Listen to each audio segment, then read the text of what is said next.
आप में से कितने लोग हैं जो बहुत एक्साइटेड हैं आज के सेशन को लेकर के? तो अब मैं जैसे ही आपको नाम बताऊंगा उनका, जो हमारे आज के गेस्ट हैं, तो आपका जो एक्साइटमेंट लेवल है वो और बढ़ जाएगा। ये बताने से पहले कि गेस्ट कौन है, मैं आपको थोड़ा सा बताता हूं YouTube के बारे में। YouTube में क्या है कि पूरे वर्ल्ड की अगर बात करी जाए तो करोड़ों चैनल्स हैं जो अलग अलग जॉनर्स में हैं, अलग अलग कैटेगरीज में हैं। उसमें से दो बड़ी कैटेगरीज हैं, मोटिवेशन और एजुकेशन। पूरे वर्ल्ड में जो वर्ल्ड का नंबर 1 मोटिवेशन चैनल है वो मेरा है, और जो वर्ल्ड का नंबर 1 एजुकेशन चैनल है किसी इंडिपेंडेंट क्रिएटर का, वो उनका है, जो कि हमारे गेस्ट हैं। उनके 17 मिलियन से ज्यादा सब्सक्राइबर्स हैं। Please give an energetic and warm welcome to the one and only Khan sir.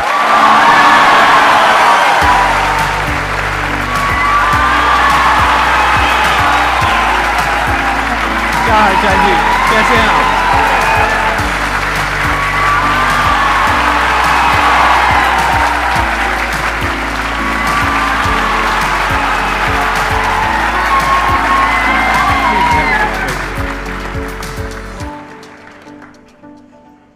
इससे पहले कि ऑडियंस आपसे कुछ पूछे या इंटरेक्ट करे, मेरे माइंड में एक क्वेश्चन है आपके लिए जी।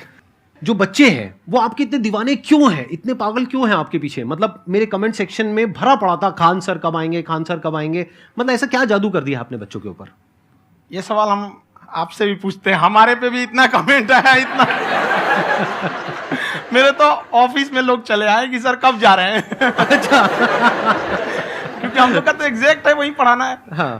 तो देखिए, हम लोग का मेन है कि बच्चों को जो जरूरत रहती है कि अगर लड़का पढ़ने आया रहा ना, उसके मन में कोई डाउट ना रह जाए। हम उसको कहते हैं कि हम तुम्हें पढ़ा रहे हैं, दम है तो भूल के दिखाओ, याद करके नहीं।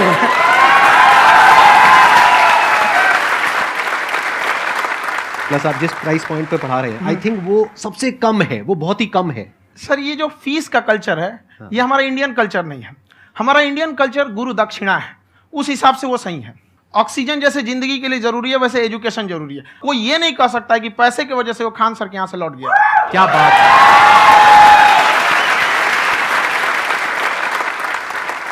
मैंने देखा कि आपका ये जो चैनल है कि ये पिछले 3 साल के अंदर अंदर ही ग्रो किया है। हमको जब चैनल शुरू हुआ तो एक दिन में हम 4-5 वीडियो बनाए। एक हमको कुछ आता, आज भी नहीं आता इतना, तो हम देख के कैमरा उमरा तो हम कंफ्यूज हो गए, बाप रे। तो हम एक ही दिन में वीडियो शूट किया, पढ़ाने वाला टॉपिक था हमको। उसके बाद कभी वीडियो नहीं, 6-7 वीडियो एक ही बार शूट कर लिए। और एक जो थे जिनका कैमरा वगैरह था, मेरे पास कैमरे भी नहीं थे उस टाइम, और कैमरा 35,000 का था। तो 6 महीना इसी में लग गया, जो 35,000 इसी में फंस जाएगा। तो उनके कैमरे से शूट किए, उन्होंने कोई चार्ज लिया, उसके बाद हम छोड़ ही दिए। लॉकडाउन लगा, तब हम कहें आप कैसे पढ़ाएंगे? वो तो 1 दिन 2 दिन करते करते अचानक लंबा हो गया। तब हमको याद आया कि ओहो, मेरा एक चैनल भी है वहाँ पे। तो उस समय उस पर लगभग 30,000 सब्सक्राइबर हो चुके थे। तो जैसे लॉकडाउन लगा तो उस पर पढ़ाना चालू किया, और पता नहीं क्या लोगों को पढ़ाई में इतना इंटरेस्ट आ गया कि आपका स्टाइल ऐसा है थोड़ा सा, आप आई थिंक पढ़ाई के साथ साथ में जो बीच बीच में आप थोड़ा बहुत छोड़ते रहते हैं ना, मतलब जो एंटरटेनमेंट चलता रहता है। ये बात हम देखिए, जब हम गुलाम थे ना, तो अंग्रेजों ने एक चाल चला था कि भारत को हम फिजिकली गुलाम रखेंगे 100-200 साल, मेंटली 1000 साल कर देंगे। उन्होंने पढ़ाई का मॉडल चेंज कर दिया। उन्होंने ऐसा डिजाइन किया कि ये टीचर की रिस्पॉन्सिबिलिटी है, वो पढ़ा के चला जाए। टीचर की रिस्पॉन्सिबिलिटी यहाँ खत्म नहीं हो जाती है। पढ़ाना तो कोई भी पढ़ा सकता है, टीचर की इससे बड़ी रिस्पॉन्सिबिलिटी होती है उसे समझाना। वो समझा कि नहीं समझा। अगर लड़का आपके समझाने के बाद डाउट रह गया तो ये आपकी गलती है। लड़का हमसे पूछता है सर इतनी भीड़ है आपके पास, तो कहे सर डाउट कैसे पूछेंगे? हम कह रहे यार तुम्हारा डाउट बचेगा तब ना पूछेगा तुम डाउट यहाँ पर।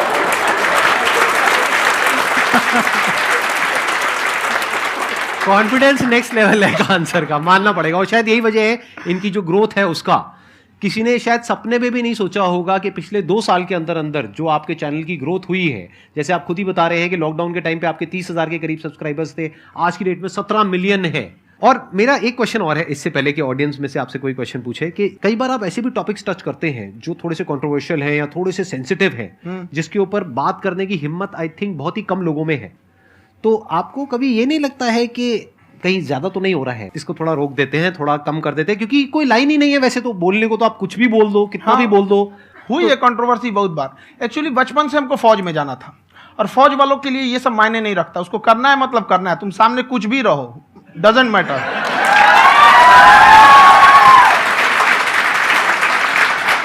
और मैंने YouTube पे देखा कुछ वीडियोस में कि आपका जो इंस्टीट्यूट है वहां पर आज से कुछ साल पहले कुछ बम गिरे थे। हाँ, कुछ गिरे थे, कुछ तो बहुत सॉलिड जगह गिरा था, फटा नहीं वो। मतलब आपके आसपास? हाँ, बम को भी पता है कि टीचर की इज्जत किया जाता है। क्या बात है, क्या बात है। मैं समझ पा रहा हूं कि ये आपके अंदर जो एटीट्यूड है ये कहां से आ रहा है, क्योंकि आप बचपन से ही फौज में जाना चाहते थे, तो आप जंग के मैदान में ही खड़े हैं एक तरीके से। बस फर्क ये है कि आपके हाथ में कलम है, हथियार ना हो करके। हथियार से एक आदमी की जान जा सकती है, हाँ। कलम से बहुत ताकत होता है। शिक्षा एक ऐसा हथियार है ना, हर कुरीतियों से लड़ सकता है, हर तरह की समस्याओं से। और ये एक ऐसा हथियार है, मेटल डिटेक्टर में भी नहीं पकड़ाता है।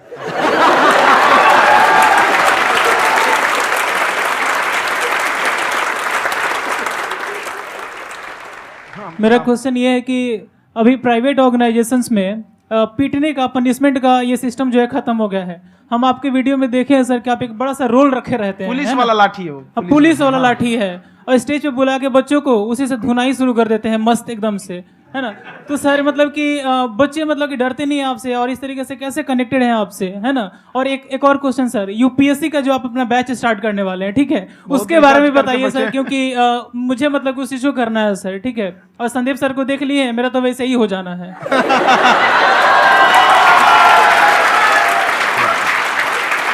क्या हो जाना है? मेरा पूरा कंप्लीट करो। I'll be an IAS officer next year because I have seen you, sir. My day is like complete, sir. All the best. Thank you so much, sir. Thank you. पूरा बोला करो। Thank you. देखिए, लड़कों को जहां तक पीटने की बात है, जब पढ़ाने की बात आएगी तो उसको हम पूरे बेहतरीन ढंग से पढ़ाएंगे। लेकिन जब सजा देने की बात आएगी ना, तो वो भी बेहतरीन ढंग से होगा। ऐसा थोड़ी होगा कि बस एक ही चीज बेहतरीन ढंग से होगा। और डर का होना बहुत जरूरी है। ये डर भी अपने आप में एक मोटिवेशन है, क्योंकि जब आपके अंदर एक थोड़ा सा डर रहे ना, तो डर के भागिए मत। एक ऐसा डर जिसको आप लगे कि नहीं नहीं थोड़ा सा और करने की जरूरत है, फिर तो ये हम इसको क्रॉस कर जाएंगे आप। तो लड़कों के अंदर ये डर बनाना भी जरूरी रहता है। और रही बात यूपीएससी वाले की, जो आपने बोला, बहुत सारे लड़के वेट कर रहे हैं यूपीएससी की, क्योंकि 2-2.5 लाख फीस सारे लोग एफोर्ड नहीं कर सकते। और हमारा वही रहता है, हम तो ज्यादातर हमारे स्टूडेंट देखेंगे तो किसी के रिक्शा वाला, सब्जी वाला, यही लोग, इनको तो 2.5 लाख रुपया इनके पास पूरी संपत्ति नहीं होती है, फीस कहाँ से भरेंगे वहां पे, उसके बाद रहेंगे कहाँ से। तो ऑल ओवर इंडिया से, कश्मीर से कन्याकुमारी तक, गरीब से गरीब भी लड़का उसको पढ़ सकता है। यही कुछ 1000 रुपये मंथली, 12-14 हजार साल का पड़ेगा, खत्म हो जाएगा इतना में।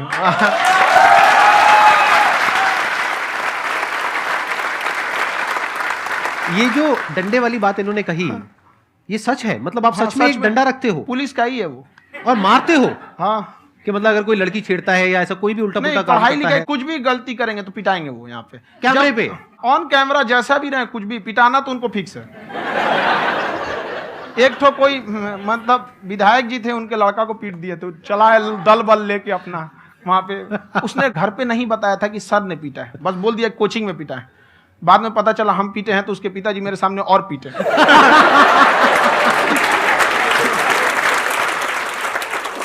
सर आपका सबसे बड़ा डर क्या है, आप दोनों का? फौजी को डरे नहीं लगता है। बाकी अफसर से पूछिए। आज के सेशन से पहले कोई डर नहीं था, लेकिन अब मुझे इनकी डंडे वाली कहानियां सुन करके डर लग रहा है कि कहीं मैंने गलती से कुछ बोल दिया अरे ऐसा और नहीं, इन्होंने कहीं पीछे कुछ रखा हुआ है, और यहीं आ करके अगर इन्होंने मेरी पिटाई कर दी तो बहुत बुरा हो जाएगा। तो इसलिए हमको थोड़ा डर लग रहा है।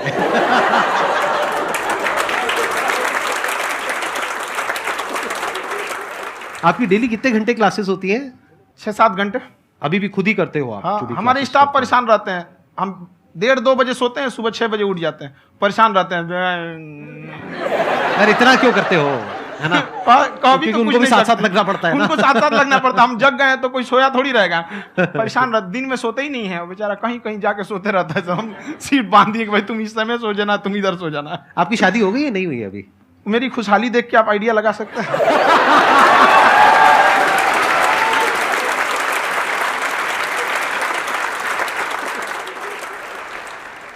First of all I would like to say sir thank you so much to you and to your team कि आपने मुझे यहाँ आने का मौका दिया। एंड सर अब तक मैंने आपको सिर्फ फ़ोन या लैपटॉप में ही देखा है दोनों को, आज फर्स्ट टाइम लाइव देख रही हूँ तो बहुत अच्छा लग रहा है।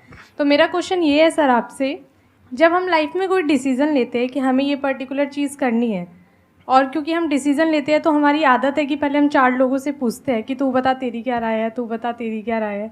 तो उनमें से अगर कोई हमें कह देता है कि ये बेकार डिसीज़न है मत कर, तो हमारा माइंड कहीं ना कहीं डाइवर्ट होने लगता है और उसकी वजह से हम अपना डिसीज़न चेंज कर देते हैं।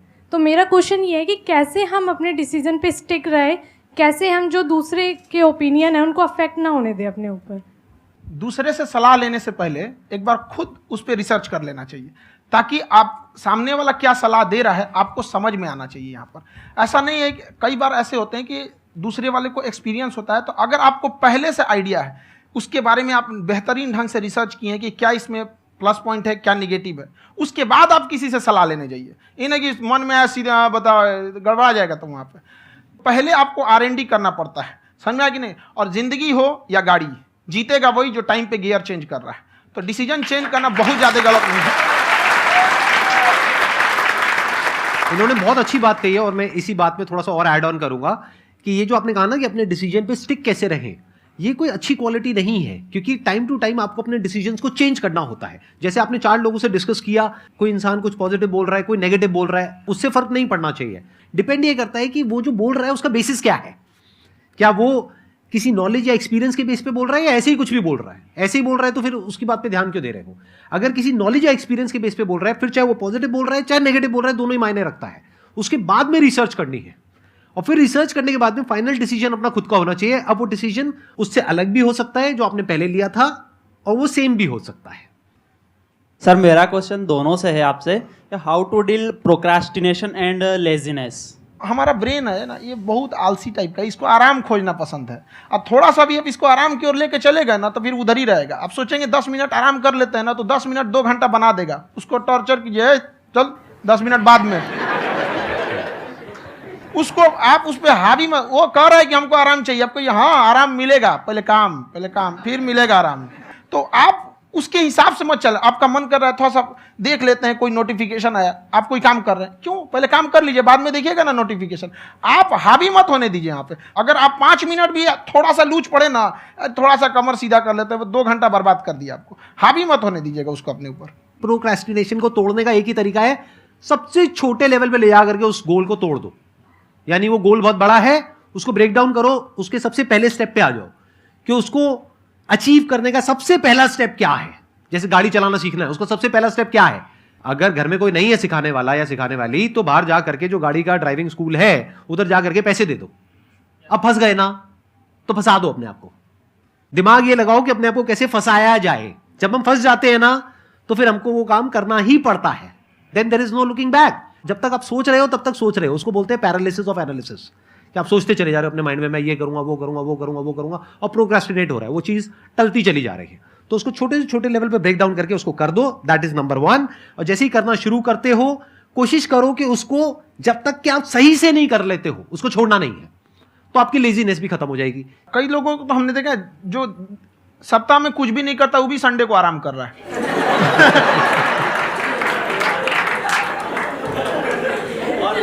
वैसे कहा भी जाता है कि अगर कोई काम आपको करवाना है ना तो ऐसे किसी इंसान को दो जो बिजी है। हाँ। ऐसे आदमी को मत दो जो खाली है। ये परफेक्ट एग्जाम। किसी को भी आप देखिएगा जिसको आप कहते हैं कि मतलब थोड़ा ठीक ठाक आप समझते हैं कि नहीं ये बहुत आगे निकल, वो एक काम को खत्म करने के बाद कभी आराम नहीं करेगा। एक काम खत्म हुआ उसको लगेगा हाँ एक खत्म हो गया, अब दूसरा करना चाहिए। और वही जिसको देखिएगा एक खत्म हो गया और आराम करना चाहिए, कभी नहीं, लाइफ में आखिरी सांस तक। सर यहाँ पे सब हिंदी में पूछते हैं, इंग्लिश में पूछते हैं, मैं भोजपुरी में पूछूं? जौन भाषा ठीक लगे तोने में पूछ दो। हाँ सर। सर ये पूछे के चाहते नहीं कि जैसे हमने के पढ़ाई करे नहीं सर, तो कभी कभी डेली टारगेट्स जो होला वो कंप्लीट ना होला। अगर टारगेट्स कंप्लीट भी होला तो फिर ऐसा इरिटेशन या फिर वो एंजाइटी या फिर कि और करना है या फिर अभी नहीं हुआ, वो चीज़ हमेशा रहेला। तो वो कम कैसे करल जाए? देखिए टारगेट्स को ना हम लोग को एक अपने हिसाब से पहले फिट करना चाहिए। ऐसा नहीं कि दूसरे किसी इंसान को देख के हम टारगेट फिट कर ले। कोई लड़का 8 घंटा पढ़ रहा है, कोई पहली बार अभी पढ़ना ही चालू किया, उसको देख के 8 घंटा पढ़ेगा तो पढ़ाई छोड़ देगा।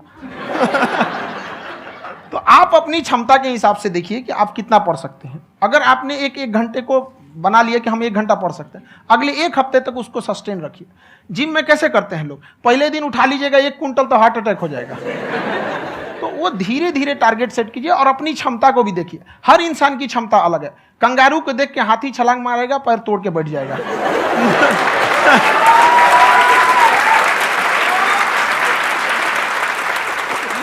अब संदीप सर का मोटिवेशन देख के इसका मतलब क्या कि ट्रेन के आगे खड़ा हो जाएंगे, ढकेल देंगे तुमको। हालांकि ऐसा कर देते हैं, लेकिन ऐसा करिएगा लोग नहीं, क्षमता पता होना चाहिए। आपके अंदर एंजाइटी हो रही है कि मैंने कर तो लिया है, आप ये नहीं कह रहे कि मैंने कुछ भी नहीं किया है फिर मेरे को एंजाइटी हो रही है, आप ये कह रहे हो मैंने काफी कुछ कर लिया है फिर भी एंजाइटी हो रही है कि कहीं कुछ छूट तो नहीं गया है। तो बेसिकली आपको ये देखना है कि अगर आपके अंदर ये एंजाइटी हो रही है, that means you are a very good student, आप एक अच्छे स्टूडेंट हो। क्यों? क्योंकि बहुत सारे स्टूडेंट्स तो ऐसे हैं उनको पढ़ने के नाम से एंजाइटी होती है। तो आपको एंजाइटी हो रही है कि मैंने पढ़ लिया, दिन में मानो 8 घंटे का आपने टारगेट सेट किया और 6 घंटे पढ़ लिया, या मान लो 8 घंटे भी पढ़ लिया, फिर भी एंजाइटी हो रही है कि मैंने 10 घंटे नहीं पढ़ा। तो ये तो अच्छी क्वालिटी है ना, ये तो एक ब्रिलियंट स्टूडेंट की क्वालिटी है, क्योंकि एंजाइटी उसी को होती है जो केयर करता है, जिसको परवाह है, उसी की तो एंजाइटी होती है। जैसे माँ को अपने बच्चे की, जैसे एक माँ को अपने बच्चे को लेकर के एंजाइटी होती है। हंस लो मजाक उड़ा लो मेरा। कोई बात नहीं, एडिट कर देंगे इसको हम। हाँ।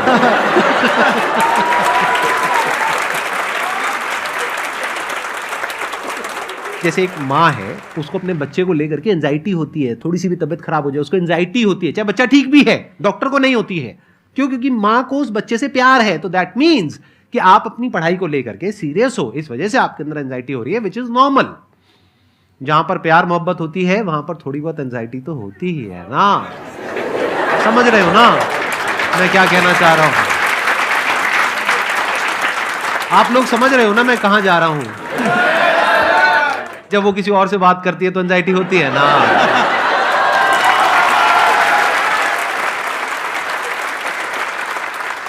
सर, आपकी स्टोरी हमने सुनी थी, तो एक टाइम आया था जब आप गंगा किनारे जाके बैठ गए थे, उस समय आपको कुछ समझ नहीं आ रहा था।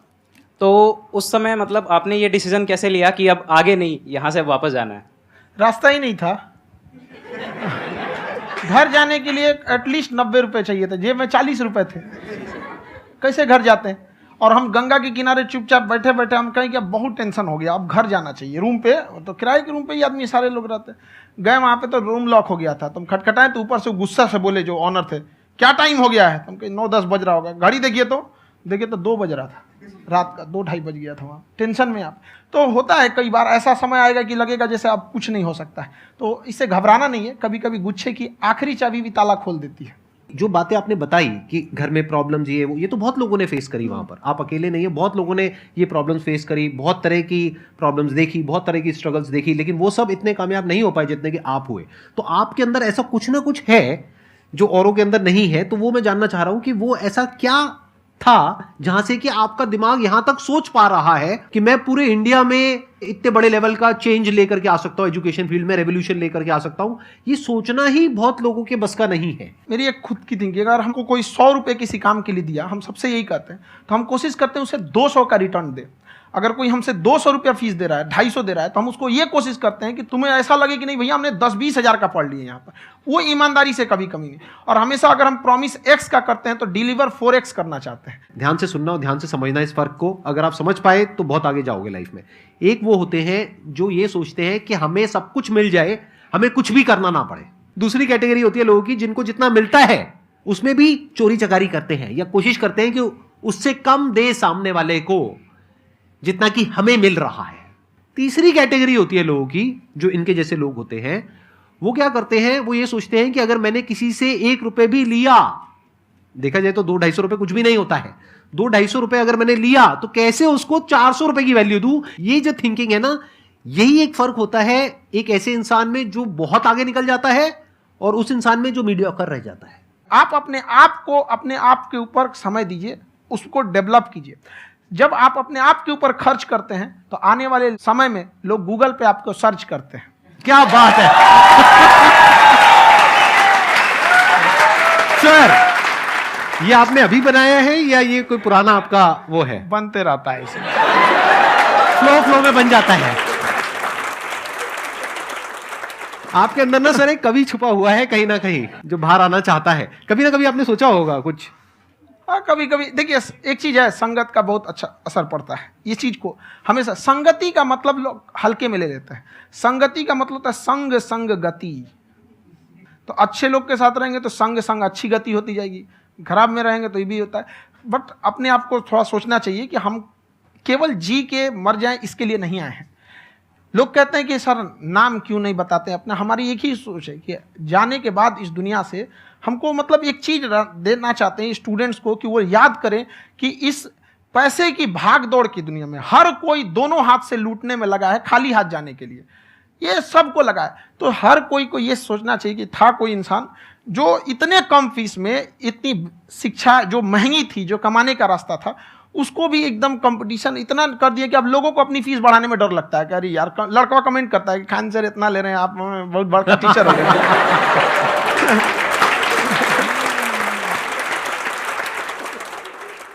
खान सर की एक क्लिप है, ये समय और समझदारी में बहुत फ़र्क होता है। अगर समय रहते समझदारी आ गई तो इंसान कामयाब हो गया, लेकिन अगर समय चला गया फिर समझदारी आई फिर तो बेकार है। तो सर मतलब कुछ आपको ऐसी चीज़ लाना चाहिए जो मतलब बच्चों जो तैयार हो रहे हैं उनको ये चीज़ें मतलब एंड टाइम पर दिखे। समझ रहे हैं आप मेरी बात? नहीं समझ?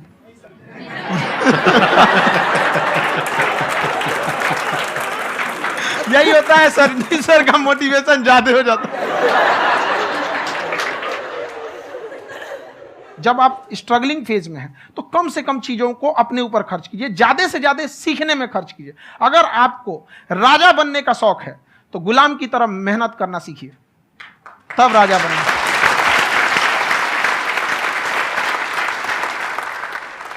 ये दुख, ये दर्द, ये सब तेरे अंदर है। तू अपने बनाए इस पिजड़े से बाहर निकल के देख, तू अपने आप में एक सिकंदर है।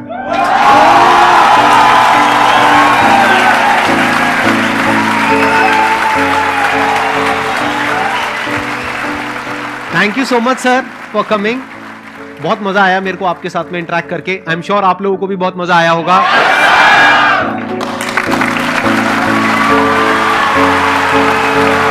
थैंक यू सो मच जी, थैंक यू।